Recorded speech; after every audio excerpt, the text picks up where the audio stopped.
Prologue. Endgame. Flight Lieutenant Hodson raced towards the target at 6 miles a minute. Behind him, the Pegasus 11 turbofan engine screamed as it rocketed him along with 21,000 pounds of force. 100 feet under his Harrier's belly, the ground shot by in a featureless blur of dull browns and grey shadings. Up ahead, a stony hill rose from the barren Scottish wastes like some slouching ancient beast. A rose-tinted mist slavered its crest, shrouding the summit from view. The calculations clicked together in his mind: speed, acceleration, climb rate. Years of training had made this process as automatic as a computer program.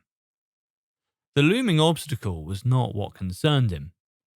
It was what lay waiting on the other side of it. Staring through the amber hue of the heads-up display, Hodson locked his mind on avoiding a collision with the ground. Minute adjustments of the flight stick steered the jet over the dips and hillocks. Anticipation and timing were key, and so was a laser-sharp focus. Raw sensations clamoured for his attention. His knees ached. The sweat-soaked flight suit clung to his skin. Stray thoughts persisted at the frayed edges of his concentration. How much fuel had he left? Were the others still in formation? Giving in to these distractions was a sure path to a fatal mistake. A flicker of the mind was all it took to die. It was exhilarating and terrifying all at once. When it was time, he hauled back on the flight stick.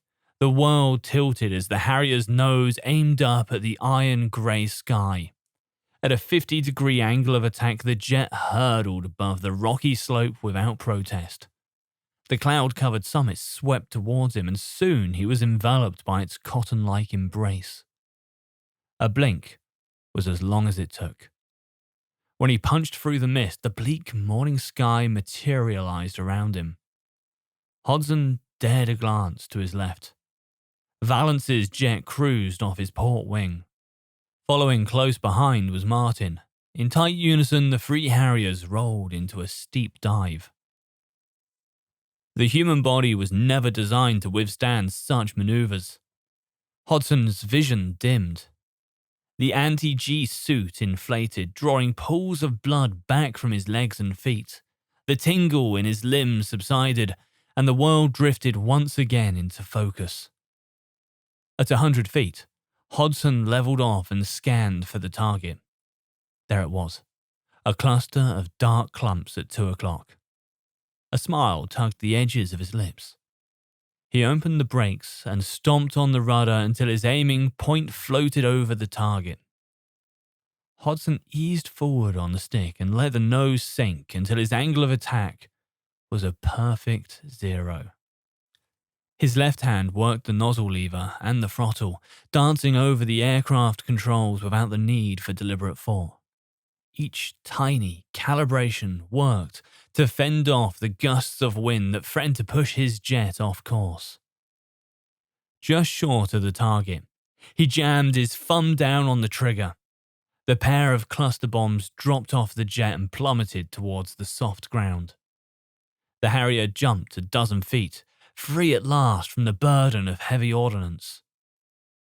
Below and behind him, the munitions showered down over the abandoned vehicles.